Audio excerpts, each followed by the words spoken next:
Hello, and welcome to Crub episode, whatever it is. Today we're going to be talking about building bonds through gaming. What does that mean? And how do we build these bonds? Sean, go ahead and take us off. So, hi, my name is Sean, Wolfko-san. Also, today with me is All Hail Bucket. Say hi. What's up? And also, Brody. Say hi. Hi, I'm Brody. That is Brody.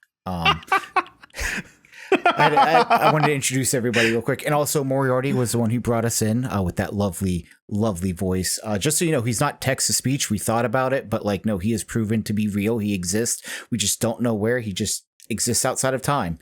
And speaking of time, it's time to build some bonds. That is the worst way I could introduce this, and it's only going to go up from here. So today I want to talk about how we build bonds through gaming, whether that be through, say, playing games together on a couch, to meeting friends by online gaming, like I've met some of you, to even just gaming with family on game nights. So I wanted to ask Brody, whenever you think of building bonds through gaming, is there anything that specifically a moment sticks out to you? Yeah. Well, I actually I was excited for this one because I think I have a good story for it, because the best man at my wedding I met when I was 12 years old on Little Big Planet. Really? Back I must have been in high school, so maybe I was 13 or something. But anyway, I've known him for 14 years now, give or take. And I literally the story of how we met was I was on Little Big Planet and I had just gotten my PS3 the previous summer, but it was February. And I had made a bet with my friend in class that I could get the platinum trophy for the game before the end of February. And the problem with that is that there's trophies in the game that require you to publish a level and then get 50 likes on the level, basically, and 30 likes as a creator on the whole platform. And when you're, unless you have some kind of reach, it's kind of difficult to get that to happen. So the way that you do that essentially is doing a YouTube sub for sub thing. But I would literally there was a feature there's a feature in the game that let you just kind of jump into anybody's open party game, because it was a 4-player co-op game technically, and I would just use that. I would jump in, play a level with people, get sent back to my hub, and then I would go into the players met list, which was a feature on PS3, and I would just go down the list and I would say, yo, heart for heart on levels or whatever. And one guy got back to me, and he just the first interaction that we ever had was me being yo, heart for heart my level or whatever, and he goes, wow, desperate much? God, that's and so you just knew, you just had a vibe. Yeah, well, yeah. I mean that was the first interaction with someone who turned out to be one of my best friends, and the best man at my wedding. Because what had happened was, a few of those people that I did, I would hop back in with them and talk to them, and I would just play Little Big Planet. And then with him specifically, we didn't even use the voice feature or anything. We would just talk over the PlayStation keyboard text chat within Little Big Planet. But that eventually evolved into PlayStation 3 voice chats, which, if you remember, couldn't be done while playing a game. So we would just hang out, and then eventually we played Borderlands and Red Dead Redemption. And it just kind of spiraled from there that we became friends, and now he's friends with my friends, I'm friends with his friends. It's our lives are just intertwined in that way. And I've done actually a couple years ago, I did a charity stream with him. You guys have met him. It's Jordan. I didn't know that. Yeah. Oh, that's cool, awesome. Yeah, man. So incredible. I mean, we've had amazing games. It's why that I love playing co-op games with people, because there's no better bonding experience for me personally than playing a co-op game with somebody. And I play multiplayer games and stuff too, but there's something about co-op games specifically where you're both working towards kind of the same goal and sharing in the experience of experiencing that. So it's like watching a show with somebody, but with the added aspect of the games. And we're both into Borderlands or any game that we would play. We both had this kind of mutual respect for games where we would be quiet during cutscenes, or we would make little comments the same way. I mean, we watched Breaking Bad together over Skype, I think, at some point. but I've made a lot of friends that way, but he was sort of the first and I guess the most like impactful on my life. Like the cornerstone to really set you forward with that. Yeah, and I would say insane. I would say that like that's sort of what I mean in a way. I mean I owe a lot to Little Big Planet, but I could go for I'm not going to go for hours on that, but I'm going to jump to the next thing, which is like being able to then talk to people online just so casually to be like, oh yeah, well, let's play this game or let's talk about this game. I mean, God, I could. I don't even know. You want to talk about Little Big Planet so bad. Just, no. Just to jump on. It's not even Little Big Planet. I have, like, I made my best friend in college by talking about Infamous on my first day of college. I made friends with Kevin by, like, jumping into Ant Dude's Discord server when he had one and talking about Ratchet and Clank. Like, that's why I'm here right now. Wow. Yeah. I mean, well, speaking of games bringing us into Crub. Yeah. I think that's a good jumping off point for me. Well, first of all, I do want to acknowledge what Brody said in that I recently had a conversation with my parents where I was like, oh yeah, I never really told them about like you guys, right? Like I've mentioned you guys. I've talked about Crub. They know it exists. They know you guys exist. I've texted my mom about you one time. I remember you didn't. God. Right. Well, my parents knew all of you. They had heard your names before, but I never really explained to them, like, you know, that some of you live in some of the Crub crew, like, live completely elsewhere. Right. And they just like didn't comprehend that you can have friendships as an adult that are like very long distance or facilitated by the internet or by video games. And I just think that's so beautiful. I think it makes the world a lot smaller, and I think it really brings people together in that way. Oh, absolutely. Now, as for a brief history of Nicco in terms of video games and bringing my friendships together, right? I have mentioned it time and time again on the podcast that Bloodborne is probably my favorite game of all time. Yeah, not I have that necessarily tattooed on my chest at this point. Yeah, Bloodborne is Nico's favorite game. Yeah. Probably Nicco's favorite game of all time. Yeah, well, the thing is, it's not my favorite game because it's my favorite game in terms of gameplay. That would go to Sekiro as of right now, but that's sort of a fluid position. It's my favorite game because it brought a lot to the table for me in terms of opening up doors, right? I didn't believe that I could or would have fun to the level that I did with Bloodborne with any video game. And then I did that and it flipped a switch. I found something that really, really worked for me, and that continues to work for me to this day. But without that, you know, I don't become as close with, you know, your Justins of the world, you know, your people that I was friends with, but I wasn't at the time as close with as I am right now. Me and Kevin were always kind of close, right? Like, you know, there was that, but it just opened up a new facet of our relationship that I think would not have been there had I not gave Bloodborne the try, because I was afraid that it was too hard. I still do have this philosophy to a certain extent of like, you know, games. Why would I play a game on hard mode? I have a life. You know, like too much. There's already, and I shouldn't say it that way. I should say it, you know, the way that I'm actually thinking about it, which is that there's enough struggle going on in the world. Real life is hard. Real life is difficult.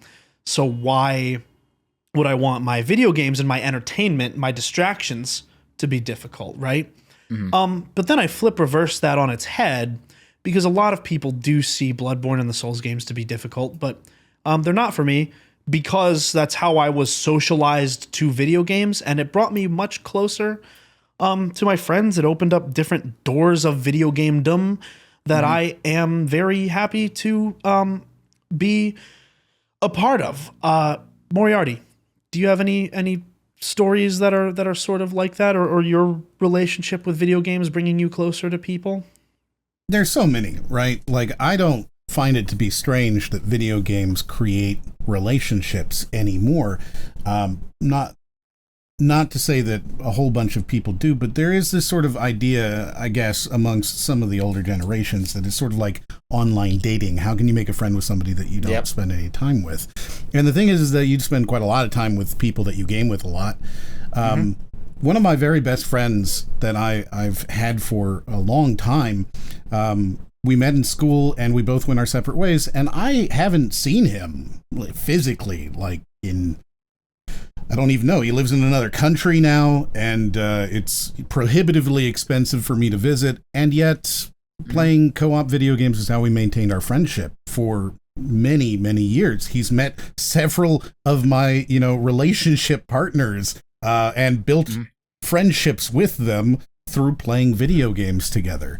Not, to follow up on that, relationships themselves. I've had so many relationships where gaming is a major part of it, where that is something that we do together as a, an activity to spend time.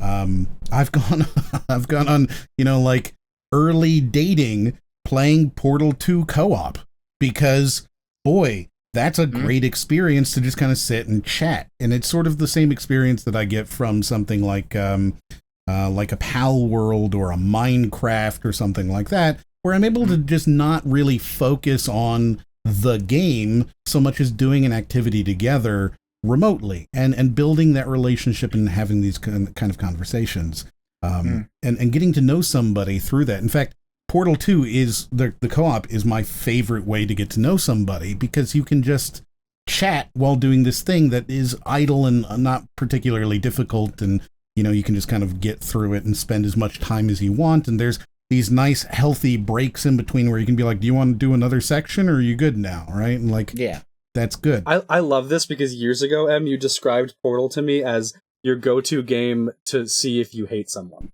Well, that too, right?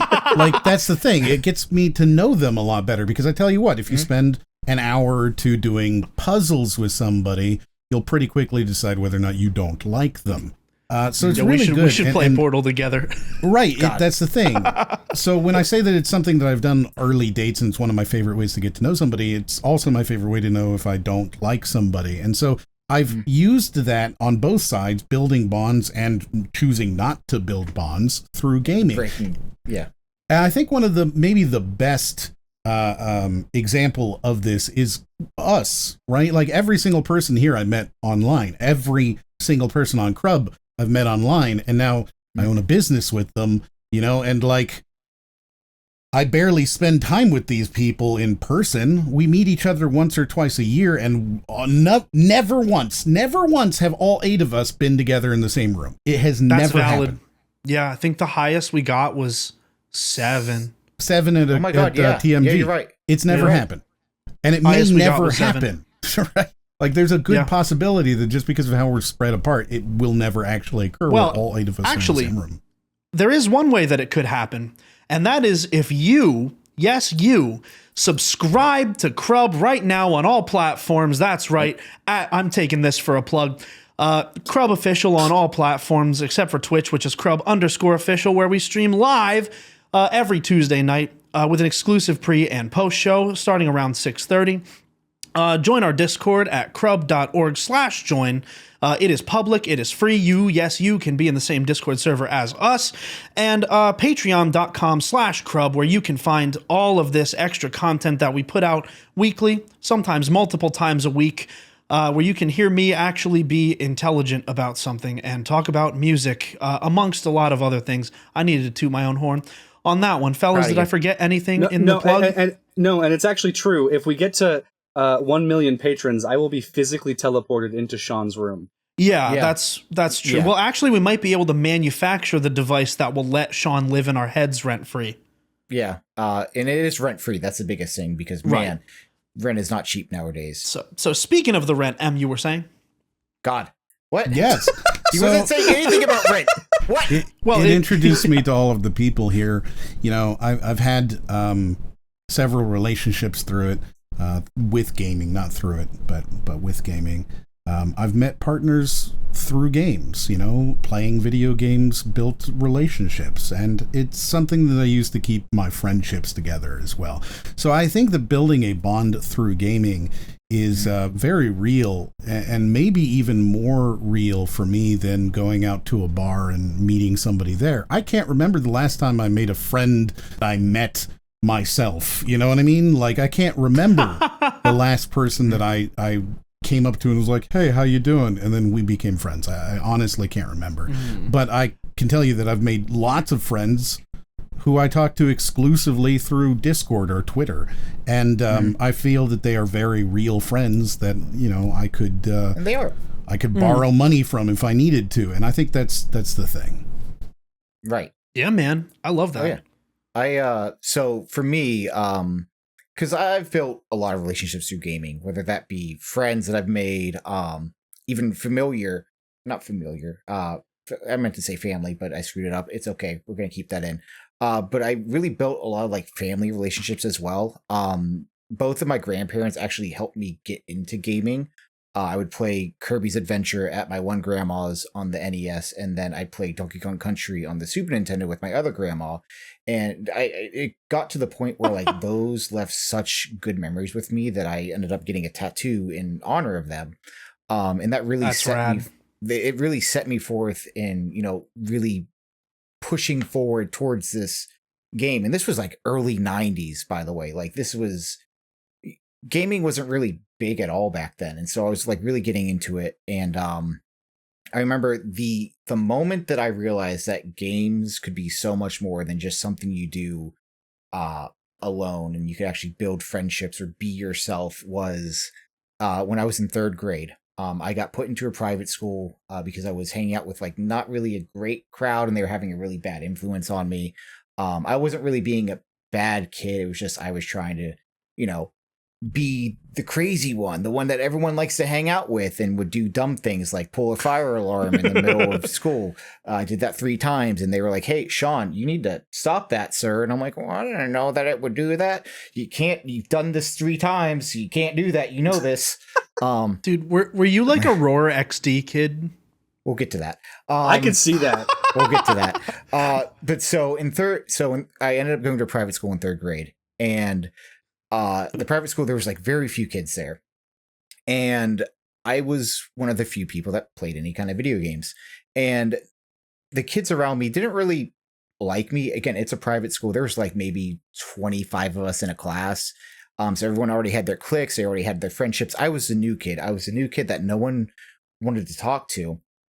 And I remember like I would get picked on so often for like literally anything. If I liked a band and talked about it, I'd get picked on. If I spoke up and missaid anything, I'd get picked on. It was like everybody in that class was against me early on, and I'll never forget that. And I remember one day at recess, because we were in a private school, it only went up to like 8th grade. So like it was recess, and I remember just like breaking down. Like I went over to like this trailer, because like recess was only in like the school parking lot because they didn't have a field. But I remember going over to the trailer and just breaking down crying. And I just couldn't take it, because like, you know, I had all these people that I wanted to be friends with. No one wanted to talk to me. No one wanted anything to do with me. And it felt so isolating, because I also didn't feel that at home. And I'll never forget this. I don't know. I was probably crying pretty loud. It's third grade. I don't really know, you know, how loud I was, but I'll never forget these 7th and 8th graders came over to me. And again, I would get picked on by everybody, and they came over to me and they're like, hey, dude, what's going on? And I just couldn't speak. And they one sat down next to me. He's like, hey, you know, it's all good. It's all good. Hey, what do you like? What do you like to do? And like immediately the first thing that came to mind, I was just like, I've been playing Pokemon Gold a lot on the Game Boy, and I'm really liking it. And he's like, dude, I love that game. And so me and him started talking about it, and like other people were like, dude, you know, that's really cool, blah, blah, blah. I was like, yeah, like it. I started to talk about how I got out of like a cave that like you're supposed to have flash for. I didn't have flash, but I was able to navigate myself through it just in the dark. And this is really cringe, but I don't care. Third grade, I can be cringe now. and I could be cringe then. To be cringe is to be free. Yeah, I hold to that. I was like, yeah, you could just call me like, I don't know, call me the game guy because I like to do games. And they're like, cool, we'll call you game guy. Don't you dare do this. But anyway, so they were like, yeah, cool. You know, that's awesome. And so like they started to find out some games I liked. And what I would do is the friends that I made in like 7th and 8th grade, they'd be like, oh, I'm playing like Tony Hawk. So I would go on my computer because I was one of like 10 people that had one back then. I would go on my computer, find cheat codes for like Tony Hawk and all these other games. Like, hey, here's Mortal Kombat. I'd write it down on pieces of paper, give it to them. Like, hey, you could do all this cool stuff with that and this. And the more I would, you know, write this stuff, the more like we talk about things. And then the younger kids in my class were like, oh, this guy actually is kind of, he's not cool, but like the older kids are talking to him, so that must mean something. And so like it really gave me that foundation to just be unapologetically myself, whether that be cringe or loud or whatever it may be. Like it was like that moment that I realized that, wow, gaming can be cool. Awesome. And then I tried to make friends, and throughout the time, like I ended up the next year I made a really good friend who I'm still friends with to this day. Like I've been to her wedding and everything. It's really interesting to see how great gaming has been in my life, and I'm very thankful for that. And again, let's ignore the whole game guy thing because that's gonna stick with me for the rest of my life. I wish we wouldn't. Yeah. Dude, you know what? No, I wish we wouldn't, but it doesn't feel natural. It's not. Like it's not natural. There are a lot of things. There are a lot of things, Sean, and I love you, but I think all of us have a lot of things to be made fun of for. No, calling you game guy is not one of them. No, it doesn't feel natural. Right. Like it's not as funny as like the fact that he's never completed a video game. Right. It's not as funny as the fact that you've not played Kingdom Hearts yet. You're right. That is exceptionally more funny.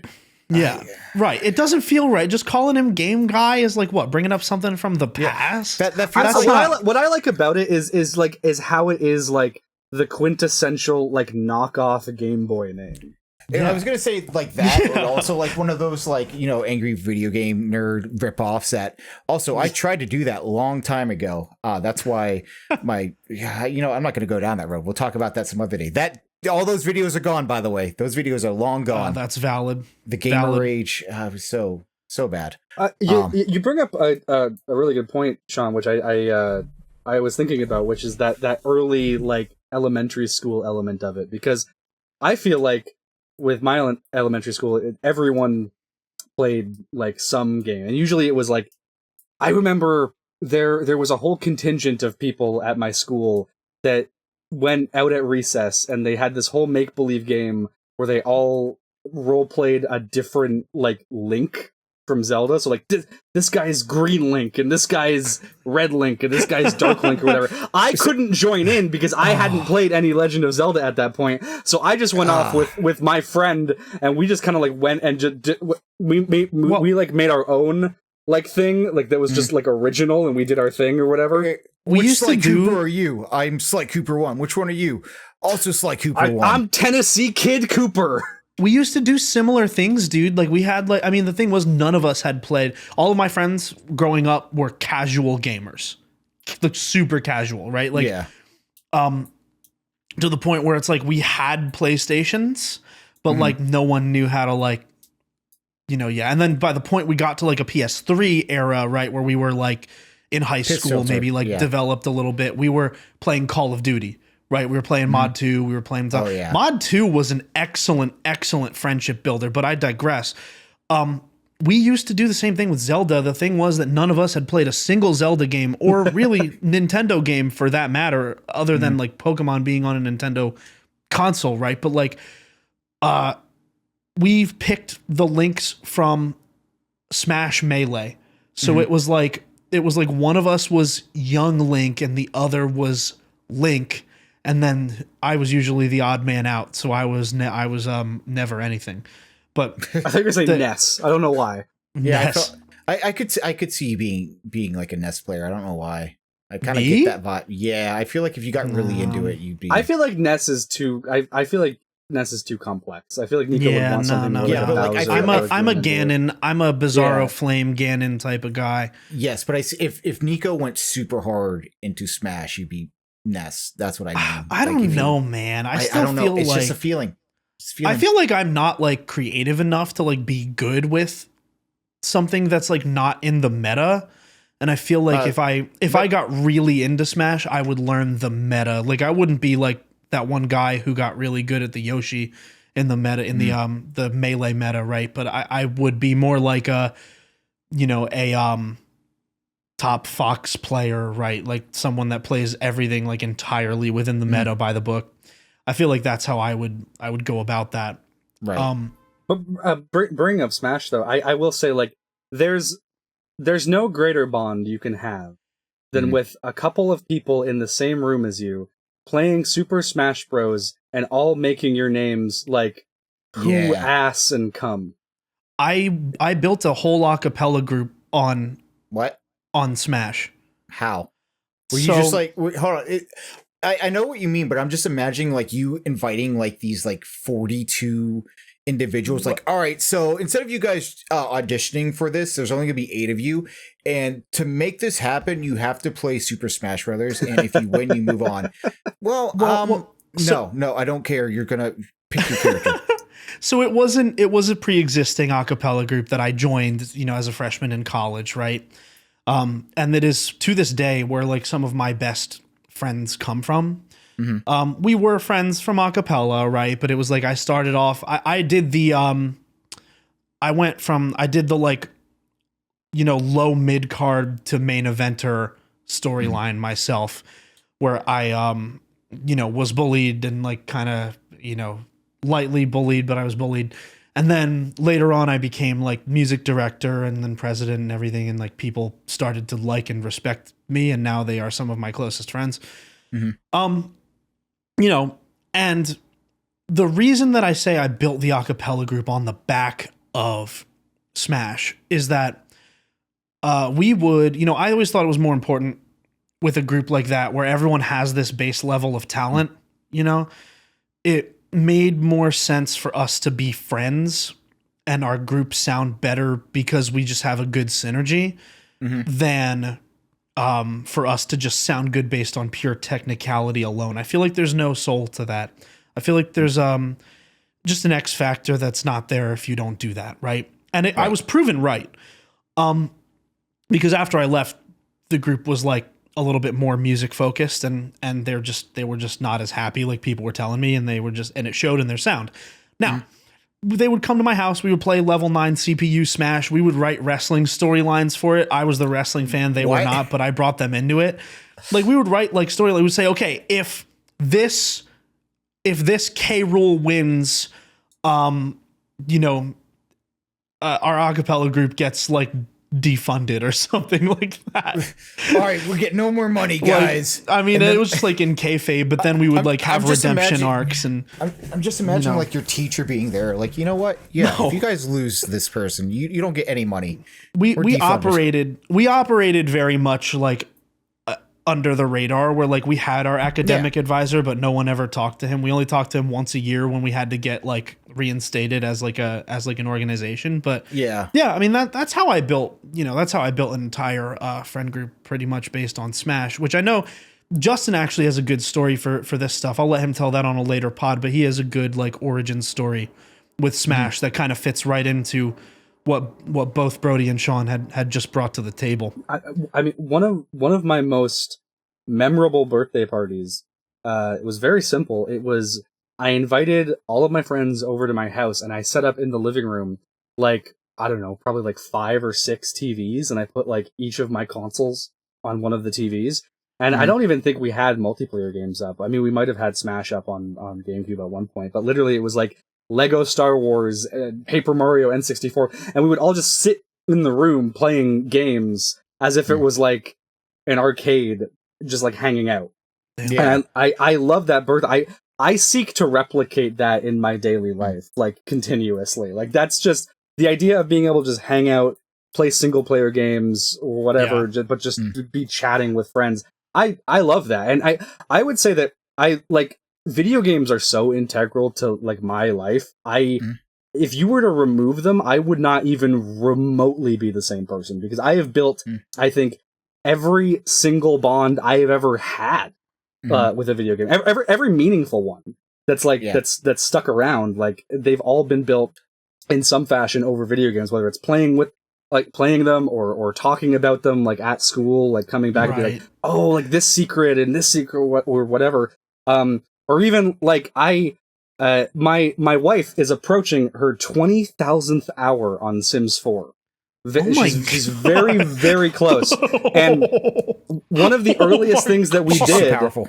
Yeah, one of the earliest things we did was we hopped in a Discord call, and I told her, I'm like, I want to see your Sims houses, but I want you to present them to me as if you're a realtor showing me around. Oh my, that's awesome. It was great. Oh my it was God, so that's good. I respect that. I respect that. I don't know. Sorry, I have a quick question for M. You ever been bullied? Yeah. Have I ever been bullied? What? He doesn't even know what that word means. Oh, that's right. I mean, maybe. Did you overcome it with gaming? No. God. Okay. Sorry, continue, Sean. God, I was gonna say, like, it reminded. Well, Brody was talking, like, immediately, like, I remember like the old school going on my computer, the whole dial-up noise, and just playing RuneScape, and just remembering like learning about scams through RuneScape, because RuneScape taught me the best and the worst of people. And I will never forget. I never gave everyone a password because I always knew, like, hey, asterisks, don't touch that. No, absolutely not. But like, I didn't know about like going to certain forests and people being able to kill me and steal my stuff or anything like that. So this is going off of the whole bullying thing. Moriarty, have you ever learned any tough lessons like that, or been the one to teach people the tough lessons by taking them to a forest and destroying them inside of RuneScape? Not in real life, how many people have you taken to the forest? I've taken no people to any forests. I don't about know that animals? I've learned any strong life lessons from forests either. Well, I meant like just RuneScape in general. But I've like, never played RuneScape. Really? Yeah, why would I play that? It looks like crap. It does, but it's, well, then again, I started when I was younger, so I guess that kind of makes sense. Yeah, I do have the old game jank filter where like I can't play. Okay. I can't play like old games that are too janky like that, like RuneScape, where the graphics are kind of like I can't tell what's going on. Well, you know what would be fun, Nicco, is if we could get you at some point for content, so you'd be willing to do it. Yeah, if it's for content, I'll do almost anything for content. That's playing the Bloodborne PS1 Demaster fan game. Right. Well, I think, are they getting a cease and desist for that? That might be Bloodborne Cart. For carting. Bloodborne Cart, they got the cease and desist. Yeah. Which is tragic, by the way. Like, I've not played that game. I really have no interest in playing Bloodborne Cart, but that is tragic. I don't like that. It is. Yeah. Like they literally could just put one silly thing in there and call it a parody, and then it'd be fine. Another way that building bonds has happened for me is with my own community. So on my Discord every Tuesday, I hold a game night every Tuesday night. Monday every Monday night at 7 p.m. So exactly opposite of this podcast. And 7 o'clock, we play mostly CS:GO, but obviously CS:GO's gone now, so it's been CS2 when there's less than 10 people. And then we've also played, some Fortnite and some Unfortunate Spacemen and Among Us and all these kind of things. And that's really been a super cool way for me to sort of bond with people that are in my realm, as it were, but aren't really friends, right? Like, I'm very conscientious of the parasocial nature that these things can have, and so I tend to be pretty standoffish, right? Like, I'm not going to be the amount of hearts you broke just now with that sentence. I mean, well, but that's why I always ask you, like, whenever I hop into a call with you, I always ask you, like, how do you know this person? Yeah. That's true. Every time I bring Nicco in to play like Fortnite or something, it's like, how do you know each other? Because sometimes I'll play with a fan, right? Sometimes I'll play with a patron or something like that, and Nicco will jump in with us to play some Fortnite or something. I think you're going to say Nico's a fan. I have to know how many digits of your social I can reveal. Right. Yeah, and that's because I'm incredibly private. Right. There's no photos of me online, and there's no information about me. I even shortened my name to just M. You know what I mean? Like, I'm a big fan of not being murdered, and I think that that's important with regards to the parasocial thing, is that I don't want to be murdered. And that happens too frequently to where it's like, YouTuber killed by fan, and it's like, I don't want to be that. I just don't. But I do tend to separate myself a little bit parasocially from my fanhood. But I do play with them, and I play games with them, and that gives me sort of this opportunity to get to know them and for them to get to know me and sort of build a little bit more of a relationship there, as opposed to just like, here's your $2 on Patreon, you know what I mean? Or comments on a YouTube video or whatever. I do appreciate that a lot. And I feel that over, a couple of years, some of the people who've come to these game nights have become friends of mine, right? There's some that are in the Twitch chat now where they're people who have become friends of mine thanks to the fact that we have played these games together. And if not for me having this game night and being able to do that, I just wouldn't have those. See, right. all of the ones that are currently in that sort of parasocial realm right now, you just gave them like the end game Jeremy Renner gif of like, don't give me hope. I mean, I do love the way that you think about your community, this way, and like through gaming, obviously. Like gaming is quite a beautiful thing for many reasons. Mm-hmm. This is one of the major ones, in my opinion, the way that it brings people together like this, because Moriarty with his community, it's something that I really admire, is that I call your audience your community, right? It's more than just an audience. Like, this is your community. Obviously, there are folks out there who are not engaged in your extracurriculars, right? Sure, but for the most part, like, I view you as a community pillar, as opposed to like,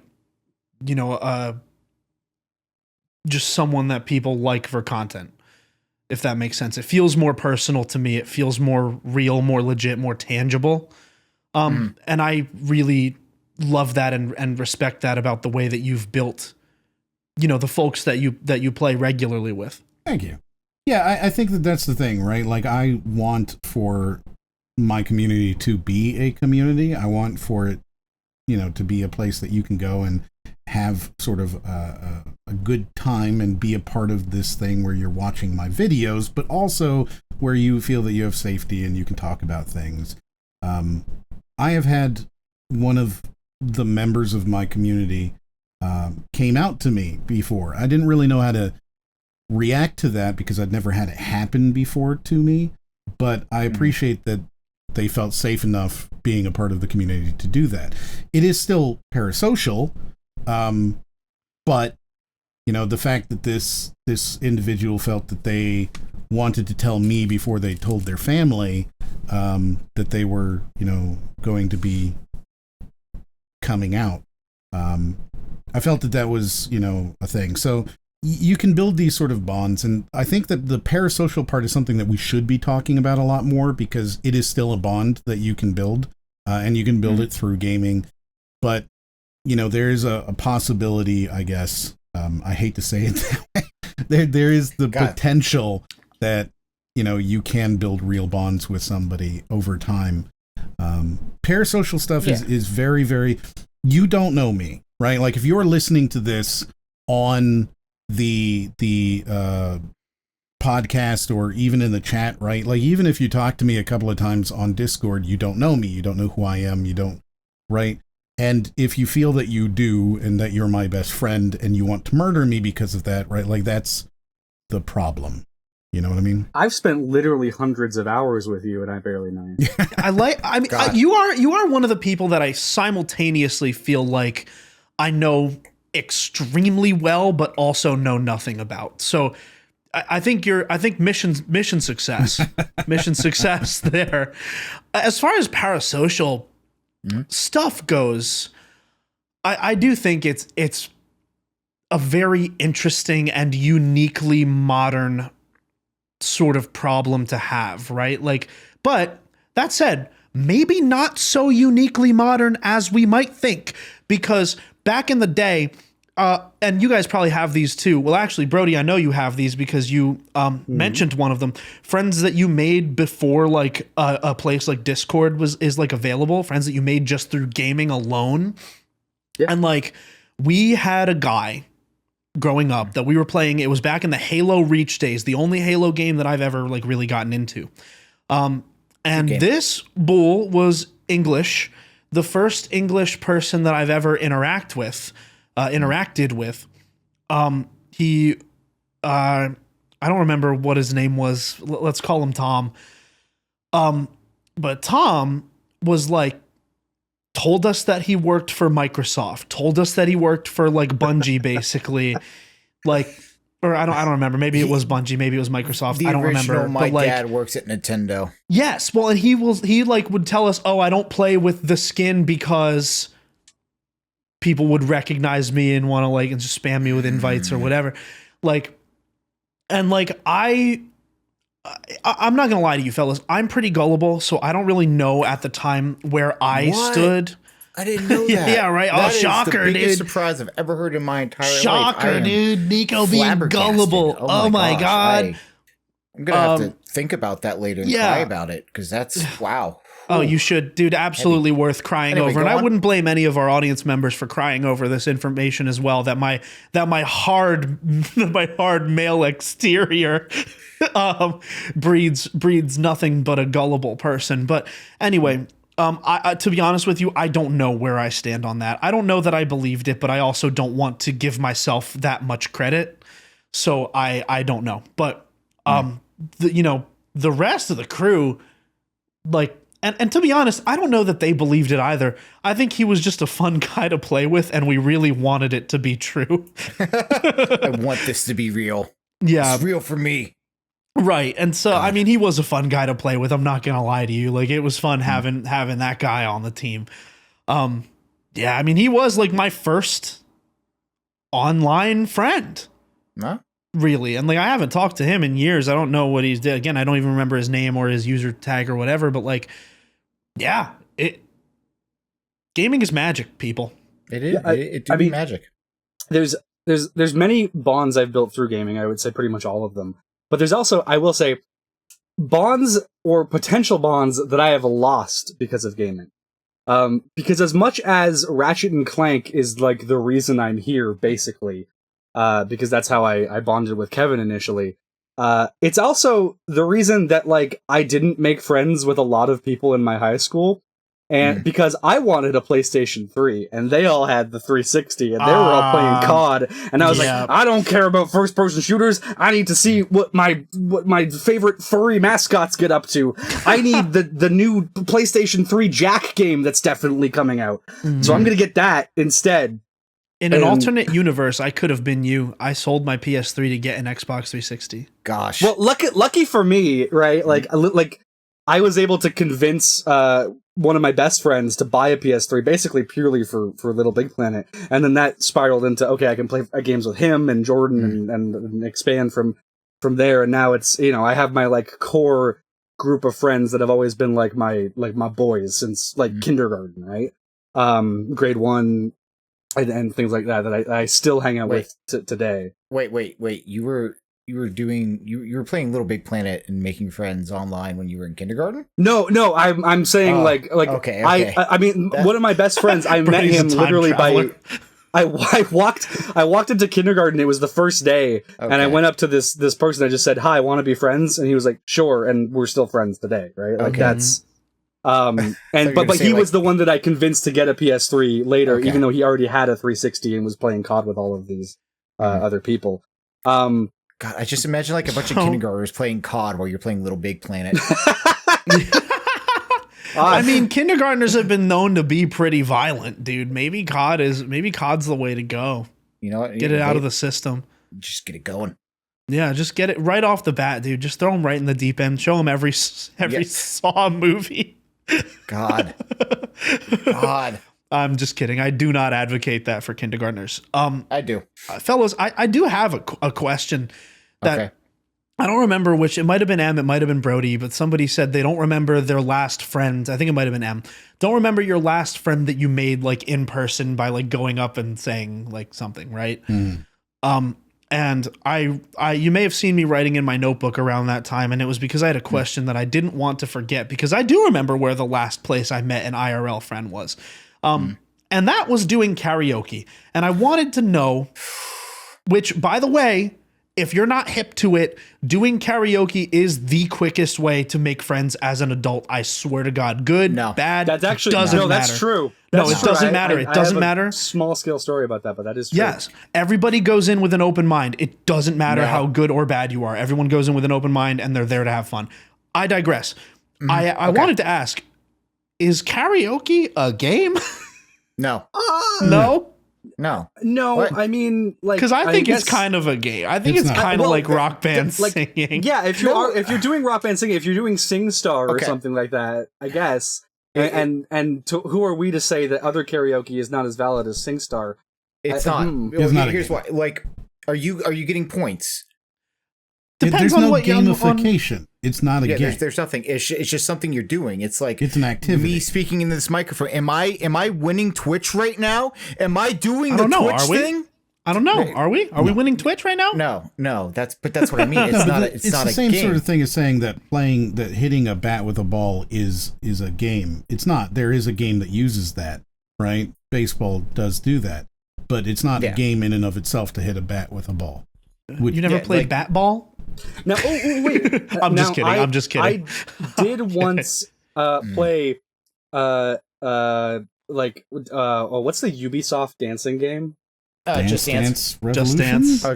I will say I wowed a crowd of people in high school to Kesha's TikTok while dancing at a party. So I get it. Like I get the idea there. But my karaoke story is actually just that my wife and I went to an arcade bar shortly before we moved at the time. And there was a group of LARPers there, and it happened. We didn't know, but it happened to be karaoke night. That's awesome. My wife was like, "How many drinks do you think it'll be until I get the courage to sing karaoke in front of everyone?" And I'm like, "I don't know, but we're gonna find out." And so we sang karaoke with this group of LARPers, and at the end, one of them gave me like their business card, and they were like, "Yo, you should come LARP with us. Here's our info. Here's our like Insta or whatever."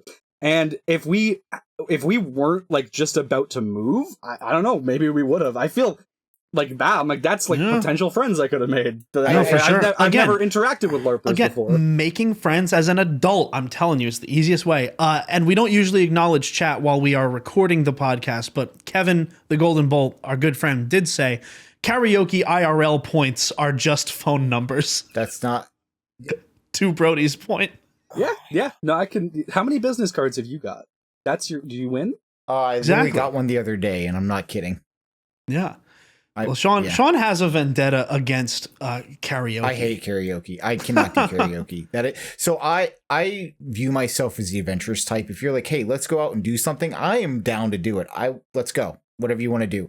But if you tell me to come sing karaoke, no. God, I will sit there. I'll hang out, but I am not singing there. I will. We are such opposites. Listen. Dude. I would rather go to a strip club, strip myself, be there, strip myself, than do any kind of karaoke. Oh my God! All right, so there you go. That's our next Patreon goal is to get Sean to strip. Yeah. Speaking of which, I'm pretty sure we're going to have a Patreon question of the week. Oh, we absolutely are. And this week, okay, what is it? This week, TK Hub World asks, seeing as how Moriarty is a disembodied circle, let's make a cartoon character out of him.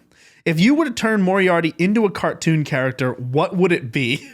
To clarify, well, good news, this already exists. To clarify, there is the circle is not actually disembodied. There is an entire. There is a full VTuber model. It's not a VTuber. There is a full design, yes, and it's in most of my Discord emotes and things like that.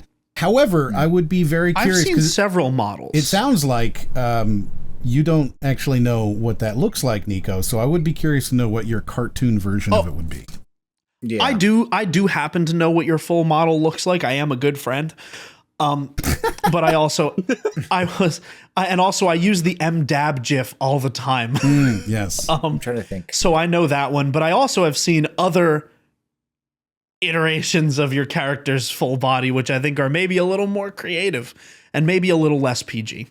And I think that's really funny. It's true. There is a couple of very creative ones that have been done.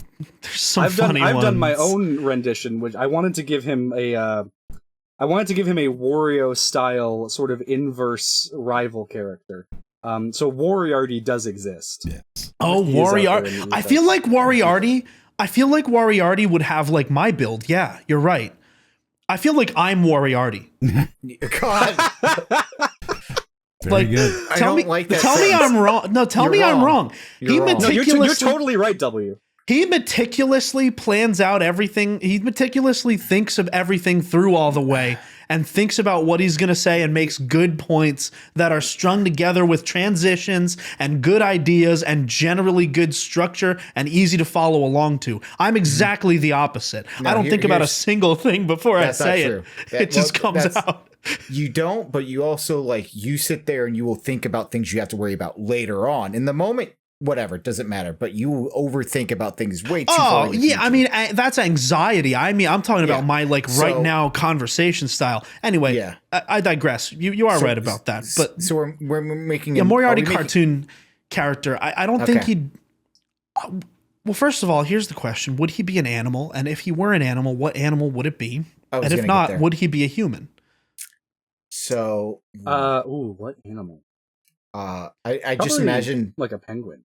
I love penguins. Penguins are my actual favorite animal. They're mine too. Penguins actually. and giraffes. These are the two best animals that have ever existed. Giraffe was the other one I was gonna say. Penguins and giraffes, man. I love them. Penguins are also my favorite animal. I love penguins. I love giraffes. I love baby hippos so much. Ooh, yeah. Ooh, baby hippo could be kind of goated with the M face. If you think about take the body from a baby hippo. Did you know that all of this fan art already exists? Just so we're clear, there is a giraffe meme, there's a penguin meme, there's a baby hippo meme. I think if I were to take a step back and think about turning M into a cartoon as maybe breaking a pilot for M's cartoon. Because I already have one. I'm just waiting. I mean, I would say that M would be, if M were in a cartoon, I do think it would be funniest if the premise was that he accidentally ends up in like a physical cabinet in some type of a governing body, and there's some brand new person who just got elected, and he is just there giving them like advice. He's the cabinet member. I'm imagining they open it up, and it's just like the circle. It's not anything else just but the circle with the animations, with these animations, right? And they're just like, oh my god, I'm so new to this. I wish I knew what to do. And he's like, hello, could somebody like open this up and give me some fresh air? And then this person just opens up, and they're like, huh? Who are you? And you're like, I'm Moriarty. I'm accidentally in here. Can you let me out? And they're like, well, do you know anything about leading this fictional country? And then you'd be like, as a matter of fact, I do. You'd be like, well, I really think we ought to have a higher standard of living. And then they would just like go and enact a higher standard of living, and that's the first episode, and they're just beloved, and you're Moriarty like, in the cupboard. That's what you want me to be. Get ready for stuck in a warmonger's cabinet in another world. Boy. So that's a lot more wholesome than mine. Well, it'd be a good. I mean, at the end of it'd be slice of life, right? So like you would end up like the actual outcome of like the country doesn't really matter. Like it's just slice of life, your relationship with whoever it is that's the mouthpiece. Mm-hmm. Wait, basically you want Corey in the house, but with M. Yes. I see. Now, Sean, what was yours? Yeah, sorry, Sean. I'm immediately thinking like your avatar has always reminded me of Spy versus Spy.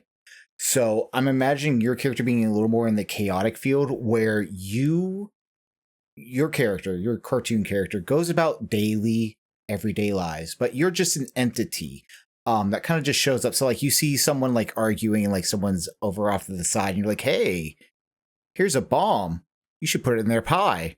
Like you're kind of like that, like, you know, that slapstick kind of person. Like you're just very like long and like your arms will just elongate, pick up stuff like, hey, you should do this. And you just kind of, instead of you doing it, you push the people to do it. Watch what happens. The smirk is always on your face, no matter what. So Yeah, it's gotta have the smirk. Slender M, the manipulator. Yeah. Yes. I love the comparison to Spy Slender versus M. Spy because he doesn't have a nose. And they're Yes. all nose. Yeah. So Dude, he's like the yes. Oh, I actually, see. wait, that's funny. If you turn the M face to There's the a nose. side, it's a cone. It's conical. If you turn the M face to the side, it's conical. It's like Ferb, It's a or not Ferb, cone. Phineas. Yeah, Phineas. Yeah. Oh my God. Oh, That is- I can't look at it the same now. Yeah. Now I'm just imagining it. Oh God.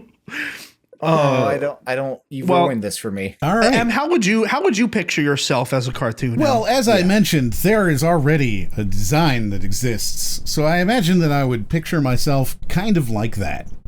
But if Right. it couldn't be that, if it had to be something yeah, else. if it had to be an Yeah. original design that you make yourself, what is it? I You have to make it legally distinct from the current M model. Right. Right. I don't know. I guess I'd just be a circle. With muscular arms and legs, just the circle with muscular arms and What- legs. Wait, what What about if a we whole just- planet? Like he's Ego Hold on, from hold on. Marvel or Ooh, whatever. He's a whole planet. I I like can that. see that. Here's another idea. Steamboat Willie, but the ears are his face. I my mind did go to Steamboat Willie when Brody said legally distinct. Yeah. So both ears are Moriarty. Okay, yeah, I like that. Yeah. Well, looks like we have a lot to go on here, fellas. And with that, I think it's time to call it. What do you guys think? Yeah, it's a good time to call it. I appreciate every single one of you for hanging out today. Do not forget to like, subscribe, hang out with us in the early show, pre-show, which is about 6:30-ish around on Tuesdays. Yeah, Tuesdays. Eastern Standard Time, of course. Thank you all so much for hanging out. Would anyone else like to say anything before we leave? Continue showering. Continue showering. Take care. You don't have a choice.